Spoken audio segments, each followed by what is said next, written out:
오늘 역시 사도신경, 우리가 신앙 고백을 하는, 공적으로 고백하는 사도신경 순서를 따라서 보겠습니다. 오늘 재림에 관해서죠. 재림을 좀 배우겠습니다. 예수께서 다시 오신다 하는 재림, 이건 모르는 사람들이 없죠. 심지어 불신자들도 믿지는 않지만 한두 번은 다 들어서 알고 있습니다. 재림, 예수께서 재림한다더라. 믿지는 않지만 그렇게 다 알고 있죠. 사도신경으로는 저리로서 산자와 죽은 자를 심판하러 오시리라. 한마디로 재림이죠. 이렇게 고백하는, 산자와 죽은 자를 심판하러 오시리라, 이렇게 고백하는 이것을 성경에서는 어떻게 가르치는지 예수님께서 말씀하시는 거죠. 예수께서 성경을 통하여 어떻게 가르치고 있는지 좀 확인할 필요가 있죠. 우리는 이미 다 알고 있는 것인데요. 그러나 말씀을 좀 보면서 확인해 가면 좋겠습니다. 예수께서 다시 오신다. 왜 오실까? 재림의 목적이 무엇일까? 예수님의 재림과 나와는 무슨 상관이 있는가? 이런 점 생각하면서 말씀 드립시다. 지난 시간에는 하늘에 오르사 전능하신 하나님 우편에 앉아 계시다가 이걸 배웠죠. 하늘에 오르셨다. 예수님께서 하늘에 오르셨다. 우편에, 하나님 우편에 앉아 계신다. 하늘에 오르셨다는 것은 예수님이 부활의 몸과 영혼이 하늘에 오르셨다는 거죠. 과거에 예수님께서 성육신 하시기 전에 영광의 세계인 아버지 하나님께 가셨다는 거죠. 성육신 하시기 전과는 다른 부활의 몸체, 영혼을 가지셨으니까 그전에는 신성만 있었잖아요. 그게 좀 다르죠. 부활의 몸을 가지고 영광의 세계인 아버지 하나님 앞에 가셨다 하는 겁니다. 그리고 전능하신 하나님 우편에 앉아 계신다. 이것은 마치 왕이 보좌에 앉아서 직무를 수행하는 것과 같이 예수께서 우편에 앉으셔서 일을 하신다는 거죠. 예수님이 하시는 일은 핵심은 구속의 일이죠. 구원할 자들을 다 구원하셔서 교회를 형성하고 통치해 가시는 일, 그게 이제 핵심이죠. 예수님이 교회의 머리이시고 만 인류의 머리이시죠. 이 세상 나라 인간들을 다 권능으로 통치하시고 꽉 장악하셔서 통치하시고 교회를 중심 삼아서 통치하시죠.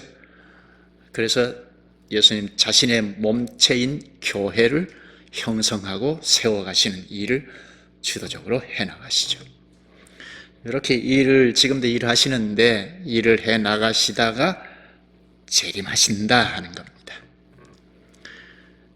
재림을 하시는 목적이 무엇일까?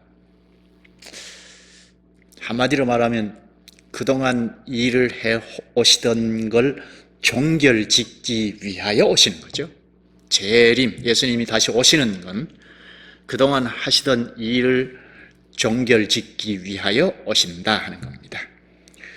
우리가 고백하는 사도신경에는 산자와 죽은 자를 심판하러 오시리라, 이거죠. 심판하시기 위하여 오신다. 예수님 다시 오셔서 심판하시면 그동안 하신 일, 핵심은 구속의 일이죠. 구속의 일이 완결되죠.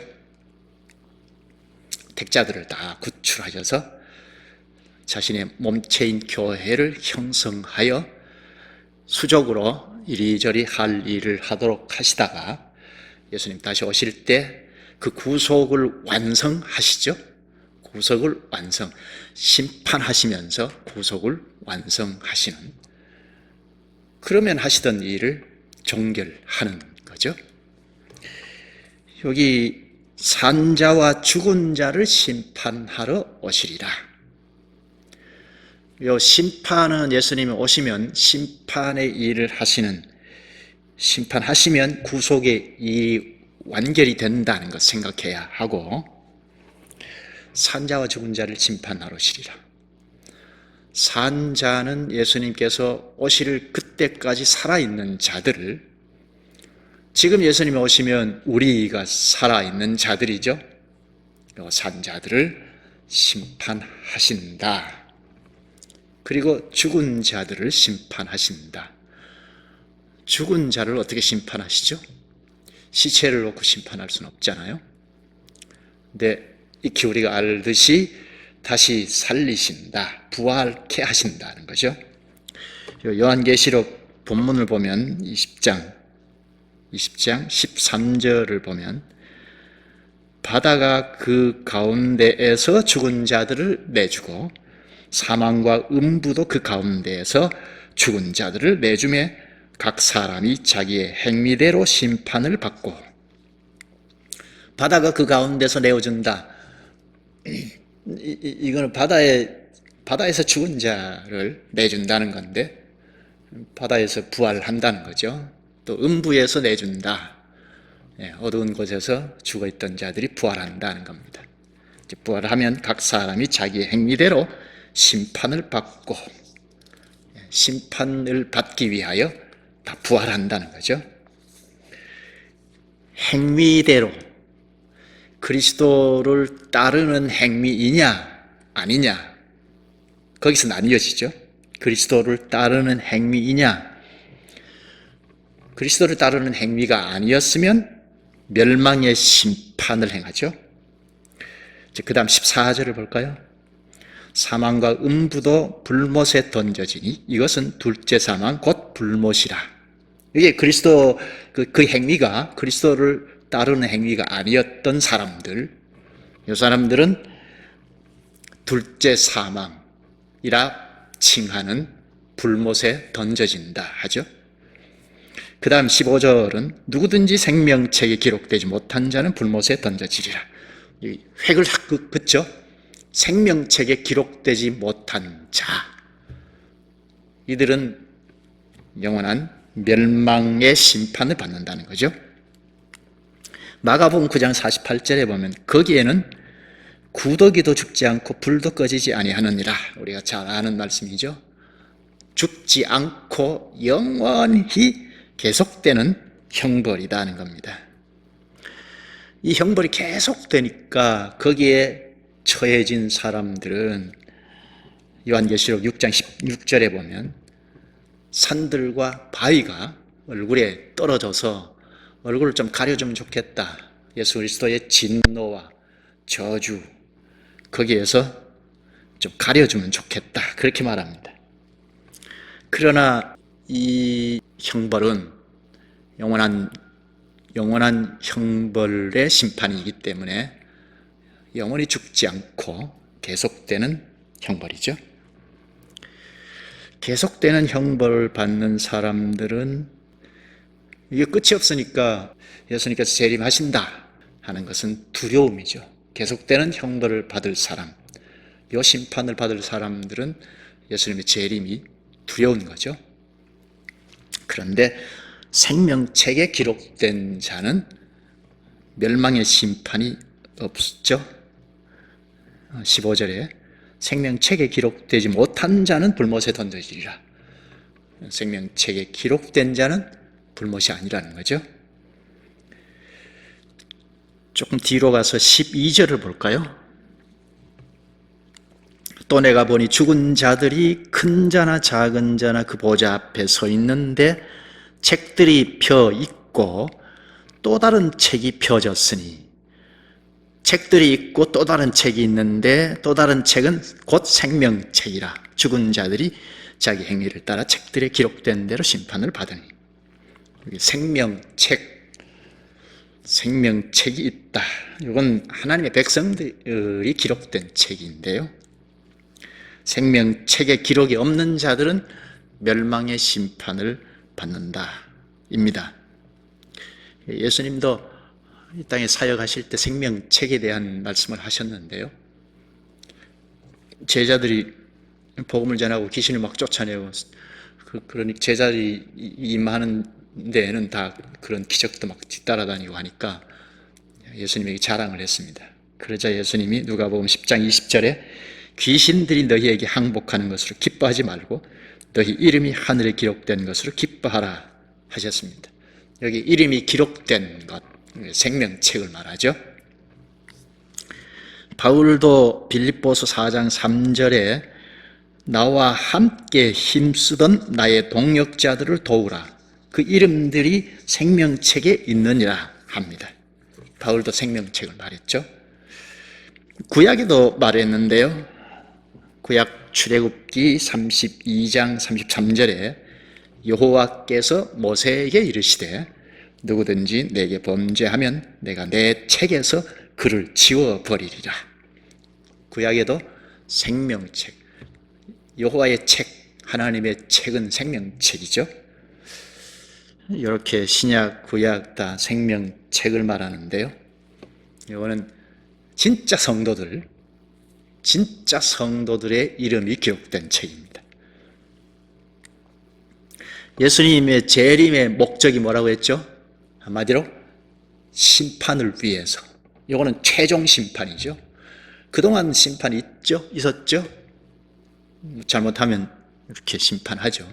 근데 이거는 이제 잠정적이고 유예 기간이 있는 건데 예수님 재림하시면 이제 결정적인 심판, 최종적인 심판이죠. 최종 심판을 생각하면 두려운 일인데 그러나 생명책에 기록된 진짜 성도에게는 오히려 위로가 됩니다. 왜 그렇죠? 예수님이 재림하시는 것은 심판자로 재림하시는 건데요. 심판자로 오시는 예수님께서 이미 한 2000여 년 전에, 지금부터 2000여 년 전에 십자가에서 하나님 앞에서 심판을 받았죠. 그때 예수님에게 속한 자, 속할 자들의 죄를 다 지고 심판받으셨죠. 그래서 예수님을 졸졸 따르는 자들은, 예수님께 속한 자들은 그때 심판받았다는 겁니다. 그러니까 예수님이 재림 심판자로 오시지만 이제 멸망의 심판은 받지 않는다 하는 겁니다. 오히려 심판이기는 하지만 영원한 영광의 세계로 이끌고 가는 심판. 그러니까 큰 위로이죠. 현실적으로 쉽게 말하면 그리스도의 말씀을 따르지 않고 말씀이 버젓이 있는데도 말씀이 있는데 따르지 않고 자기 주장대로 살아온 자, 여기 이제 아담의 후손으로 온 그 본성대로 사는 주도권을 자기가 가지고 살아가는, 그러니까 그리스도의 말씀에 지배를 안 받고 자기 주권을 가지고 살아온 자는 예수님이 오실 때 멸망의 심판자로 오시는 거죠. 그리스도를 따르지 않고 제멋대로 산 자는 십자가에 예수님이 심판 받으실 때 대속의 심판이잖아요. 대신 심판 받으시는 건데 그 은혜를 못 받으니까 멸망의 심판자로 오시는 겁니다. 그러나 예수님을 따르는 자들은 이제 멸망의 심판 이미 십자가에서 예수 그리스도와 함께 받아버렸으니까 거기에서는 자유를 얻은 자이죠. 그리고 그리스도와 연합하여 졸졸 따라서 살아가는, 어떤 일이 있어도 그리스도를 따라서 살아가는 자이니까 멸망의 심판에서는 면제가 됩니다. 왜죠? 멸망의 심판을 그리스도께서 오셔서 하실 때 십자가의 대속의 심판을 받으신 것 생각하시고, 아, 너는 여기에 적용된 자이지 하고 면제가 됩니다. 도리어 영원한 영광의 세계로 들어가는 심판을 하신 겁니다.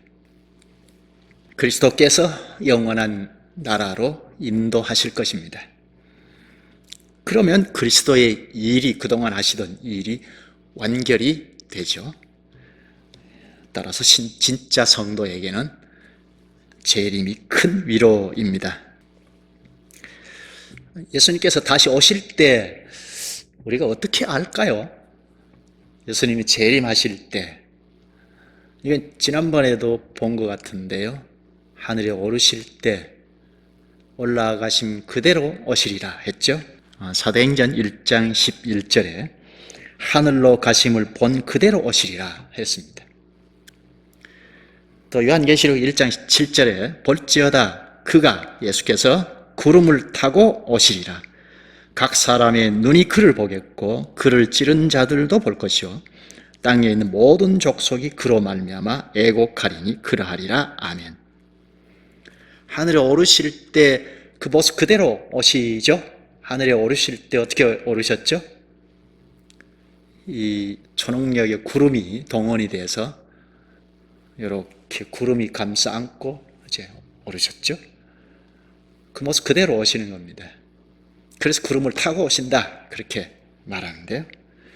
영광의 구름을 타고 오십니다. 그러니까 재림하실 때 첫째, 만인들이 다 볼 수 있게 오신다는 겁니다. 은밀하게 비밀스럽게 오시는 것이 아닙니다. 세대주의자들은 은밀한 재림이 먼저 있다, 그리고 시간이 흐른 다음에 다 볼 수 있게 오신다, 이렇게 말하는데요. 그렇지 않습니다. 마태복음으로 한번 가볼까요? 앞에서 읽은 본문 마태복음 24장 27절을 볼까요? 24장 27절. 번개가 동편에서 나서 서편까지 번쩍임같이 인자의 임함도 그러하리라. 번개가 동쪽에서 서쪽까지 일시에 번쩍하잖아요. 그러면 다 알죠. 그처럼 예수님께서 재림하실 때 누구나 다 알게 오신다는 겁니다. 그 바로 앞에 26절에 보면, 그러면 사람들이 너희에게 말하되 보라 그리스도가 광야에 있다 하여도 나가지 말고 보라 골방에 있다 하여도 믿지 말라. 누구나 다 알 수 있게 오시는데 광야에 있다, 그 믿지 마라, 나가지 마라. 골방에 있다, 믿지 마라 하죠. 누구나 다 알도록 공개적으로 오신다는 것 생각해야 하고, 근데 하나, 둘째, 예수님을 따르지 않은 자들, 불신자들은 갑자기 임한다고 할 수 있습니다. 전혀 무방비로 있다가 재림을 보니까 깜짝 놀라고 갑자기 임하는 거죠. 본문을 볼까요? 쭉 내려가서 36절을 보십시다. 그러나 그날과 그때는 아무도 모르나니 하늘의 천사들도 아들도 모르고 오직 아버지만 아시느니라. 아무도 모르니까, 모르고 있다가 재림을 맞이하니까 느닷없이 맞이하는 거죠. 그 다음 구절을 볼까요? 37절. 노아의 때와 같이 인자의 임함도 그러하리라. 노아의 때가 어떠했죠? 그 다음 구절 38절을 보십시다. 홍수 전에 노아가 방주에 들어가던 날까지 사람들이 먹고 마시고 장가들고 시집가고 있으면서, 이렇게 먹고 마시고 장가들고 시집가고 있다, 이거는 사람이면 다 한다는 거죠. 일상생활을 다 한다는 겁니다. 먹고 마시고 장가들고 시집가고 다 한다 하는 겁니다. 그런데 그 다음 39절. 홍수가 나서 그들을 다 멸하기까지 깨닫지 못하였으니 인자의 임함도 이와 같으리라. 예수님이 홍수 때 예를 들어서 인자이신 자신, 예수님 자신이 오실 때도 이와 똑같다 하십니다. 뭐라고 하죠? 홍수가 나서 다 물에 잠길 때까지 깨닫지 못하였다는 거죠. 물에 잠길 때까지 깨닫지 못했다. 인자의 임함도 이와 같으리라. 이건 좀 새겨놓으면 좋겠어요.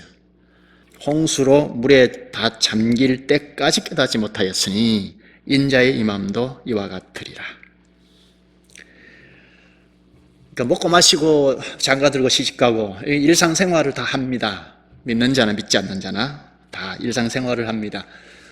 창세기 6장 바로 앞에 보면 6장에서는 하나님께서 홍수로 인류를 쓸어버리겠다 하셨잖아요. 근데 바로 앞 5장에 보면 아담, 아벨, 셋 족보가 쭉 나옵니다. 4장 말미에는 여호와의 이름을 불렀다는 게 나옵니다. 그런데 가인의 후예들은 완전히 불신자들이니까 말할 것도 없고 아벨, 셋의 후예들까지도 5장에서는 여호와의 이름을 부르고 그 족보를 쭉 대략 계산하면 한 1000년 동안 여호와의 이름을 부르고 예배하고 했다는 거죠. 근데 6장에 와서 홍수로 쓸어버리겠다 하셨어요. 홍수가 나서 물에 잠길 때까지 깨닫지 못하였으니 인자의 임함도 이와 같으리라. 먹고 마시고 장가들고 시집가고 요거는 불신자나 여호와의 이름을 부르고 예배했던 신자들이나 같이 하는 거죠. 그런데 물에 잠긴 사람들과 노아의 가정 무엇이 다를까요? 노아의 가정도 먹고 마시고 장가들고 시집가고 다 했죠. 물에 잠기는 사람들과 구원을 받은 방주로 구출을 받은 노아의 가족과 무엇이 다르죠? 이거예요. 깨닫지 못하였더라. 그러니까 노아의 가족은 그때까지, 그전은 물론이고 그때까지 하나님께서 주신 말씀을 따랐던 거죠. 그래서 해가 쨍쨍 내릴 쬐는 대낮에도 방주를 만들었던 겁니다. 그러니까 여호와의 말씀에 창념했던 것. 요게 물에 잠길 때까지 못 깨달았던 사람들과 다른 거죠. 인자의 임함도 이와 같으리라. 그리스도께서 재림할 때도 이와 같다는 겁니다.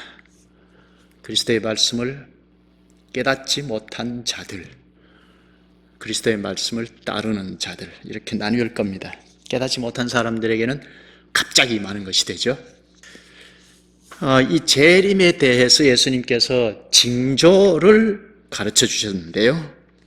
예수님께서 가르쳐 주셨으니까 이 징조도 잠깐 보십시다. 재림의 징조 한두 구절만 좀 보죠. 본문 마태복음 24장 14절을 볼까요? 14절. 이 천국 복음이 모든 민족에게 증언되기 위하여 온 세상에 전파되리니 그제야 끝이 오리라. 복음이, 기쁜 소식이 온 세상에 전파되면 끝이 온다 했죠. 재림 때가 되면 천국의 복음이 온 세상에 전파된다. 온 세상에 복음이 전파되니까, 복음이 전파되는 곳에는 다 교회가 서니까 교회가 혹은 성도들이, 교인들이 방황하는 일이 있고 교회가 배교하는 일이 있을 것이다. 조금 뒤로 가서 11절을 보면 거짓 선지자가 많이 일어나 많은 사람을 미혹하겠으며, 거짓 선지자, 구약의 예를 들면 금방 알 수 있죠. 거짓 선지자, 참 선지자, 이게 이마에 써붙여놓고 다니는 게 아니었죠. 거짓 선지자도 여호와께서 말씀하시기를 하고 대언을 했어요. 근데 대언하다가 좀 더 하고 빼고 가감했던 거죠. 이게 거짓 선지자이죠. 예수님께서 재림하실 때도 이렇게 말씀을 안 전하는 게 아니고 말씀을 전하는데 더하고 빼고 왜곡시키고 하더라는 겁니다. 예수님 재림할 때도 그렇다는 겁니다. 그래서 많은 사람이 미혹을 당한다 했습니다. 말씀을 대언해야 이게 참 선지자인데 가감한다는 겁니다. 그러니까 현재 예수님이 재림하실 때 됐나 싶을 정도이죠. 너도 나도 성경을 펴놓고 설교를 합니다. 대언이라고 합니다. 근데 가감하거든요. 어디까지 진짜 그리스도의 말씀인지 아닌지 구분을 못할 정도로 교묘히 가감하는 이런 실정입니다. 이제 그 다음 보죠. 12절. 불법이 성함으로 많은 사람의 사랑이 식어지리라. 요 사랑은 그리스도께서 가르치신 말씀에 창념하지 아니할 때 나타나는 것. 뭐죠? 세상 사람들, 휴머니즘들도 사랑은 하잖아요. 인류, 애가 있죠? 이타 정신이 강합니다. 그걸 말하는 게 아니고, 그건 뭐 자원이 벌써 자기 자원으로 내는 것이고, 본래 하나님이 일반 은총하에 주어진 자원, 그걸로 발휘하는 것이고, 여기서 말하는 건 많은 사람의 사랑이 식어지리라. 일반 자원에서 나오는 사랑은 물론이지만 그리스도께서 공급해 주시는 말씀의 자양, 그리스도의 사랑, 이걸 나누어 주는 사랑이 식어지니까 여기 불법이 성함으로 많은 사람의 사랑이 식어지리라. 세상 사람들은 말할 것 없지만 교인이라고 하는데 불법을 예사롭게 행하니까 사랑을 믿을 수 없잖아요. 그러니까 사랑이 없어지는 거죠. 쭉 내려가서 24절 보십시다. 거짓 그리스도들과 거짓 선지자들이 일어나 큰 표적과 기사를 보여 할 수만 있으면 택하신 자들도 미혹하리라. 택자들도 미혹한다 합니다. 거짓 그리스도, 자기가 마치 그리스도인 양, 거짓 선지자, 자기가 마치 참 선지자인 양, 거기에 뒤따른 표적이 있어요. 표적을 일으키니까 진짜 같잖아요. 그래서 택하신 자들도 미혹한다. 진짜보다는 거짓이 난무하면 택자들도 이제 미혹을 당할 수가 있죠. 두 눈 가진 원숭이가 한 눈 가진 원숭이 동네에 가면 병신 취급받는 것처럼 진짜가 적은 시대이면, 다수가 가짜이면 진짜가 병신 취급받는 이런 상태가 된다는 거죠. 할 수만 있으면 미혹하니까 교인들이 방황하고 교회는 배교합니다. 지금 그런 때가 아닌가요? 정리하면 온 세상이 복음이 전파된다. 온 세상에 복음이 전파되니까 곳곳에 교회가 무수하게 많이 일어난다. 교회가 형성이 되죠. 그런데 배교한다 하는 겁니다. 말씀에서 벗어나 배교한다 하는 겁니다. 그러니까 신자들은, 교인들은 많은데 불신자보다 못한, 불신자가 누군지 신자가 누군지 구분이 안 되는 그런 때가 이른다는 겁니다. 그리고 예수님의 교회의 모습은 참된 모습을 잃어버리고 교회의 임무가 있는데, 교회가 해야 할, 그러니까 그리스도께서 지금도 일하시는 그 수족으로 지도를 받아서 일해야 하는 것, 이건 그냥 잃어버리는, 그러니까 불법의 사람이 많아지더라 하는 겁니다. 그리고 거짓 그리스도들과 거짓 선지자들이 일어난다는 겁니다. 앞에서 본 12절에 불법이 성함으로 많은 사람이 사랑이 식어지리라. 사람을 믿을 수 없으니까 사랑을 주고받을 수 없죠. 13절, 그러나 끝까지 견디는 자는 구원을 얻으리라. 끝까지 믿을 건 예수 그리스도뿐이죠. 끝까지 말씀으로 인도하시는 그리스도를 믿고 따를 수밖에 없습니다. 말씀 맺을까요? 재림의 목적이 무엇인가? 무엇이죠? 한마디로 재림의 목적, 사도신경 고백으로는 산 자와 살아있는 자이죠. 살아있는 자와 죽은 자를 심판하러 오시리라. 심판하기 위하여 재림한다 하는 거죠. 재림의 목적은 한마디로 심판입니다. 이 심판에는 영원한 형벌의 심판, 요거는 말씀을 따르지 않고 하나님 없는 것처럼, 자기가 마치 하나님인 것처럼 생각하고 말하고 행동하는 일생을 살아간 자들, 이런 사람들에게는 영원한 형벌의 심판이 있을 거다 하는 겁니다. 그러나 그리스도를 졸졸 따라 살아간 자들은 영원한 영광의 심판, 영광의 나라로 보내는 심판이 있을 것이다. 이거는 그리스도에게 연합이 되어서, 신령하게 연합이 되어서 그리스도를 수족이니까 따르는, 그러니까 그리스도에게 가는 게, 그러니까 영원한 영광의 세계로 가는 게 자연스럽죠. 그리스도께서 그렇게 인도하실 것이라는 겁니다. 그 영원한 멸망의 심판은 이미 그리스도께서 십자가에서 심판을 받으실 때 거기에 연관이 되어서 받아버렸으니까 영원한 형벌의 심판에서는 면제되고 영원한 나라로 가는 심판만 있다는 겁니다. 그럼 재림을 앞두고 있는 우리가 어떤 자세를 취하는 것이 옳을까요? 예수님께서 오늘 본문에서 노아 홍수 때와 같다, 재림이 인자의 임함도 이와 같으리라 했죠. 본문 39절, 24장 39절을 보면 홍수가 나서 그들을 다 멸하기까지 깨닫지 못하였으니 인자의 임함도 이와 같으리라. 홍수가 나서 물에 잠길 때까지 깨닫지 못하였다. 이게 무서운 것은 불신자 가인의 후예들이 아니죠.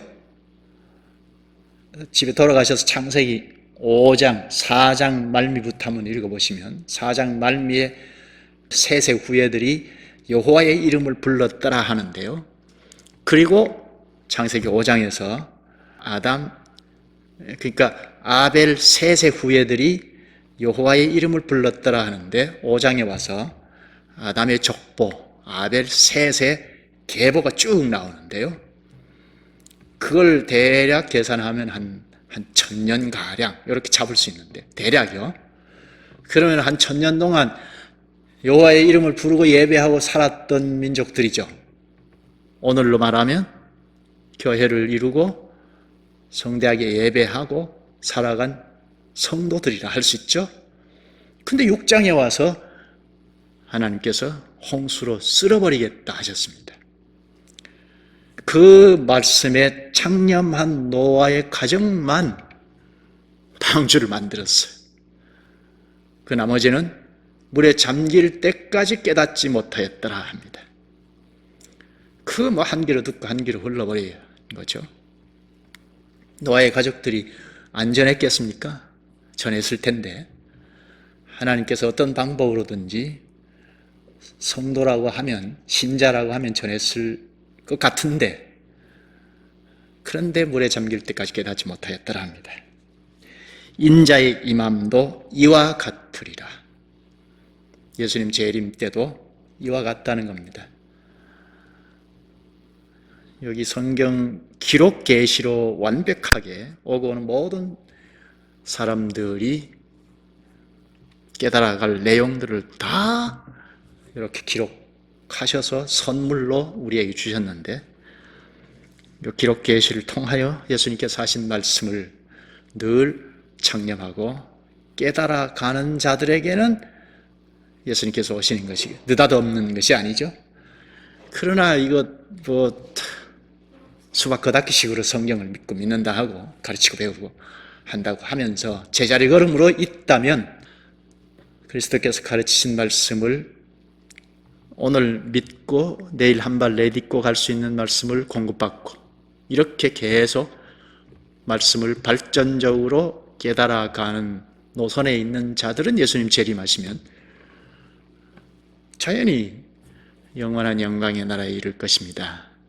그렇지 않다면 노아 홍수 때와 같다고 했으니까 깨닫지 못하였더라 하면 물에 잠기는 것처럼 멸망의 심판을 받을 겁니다.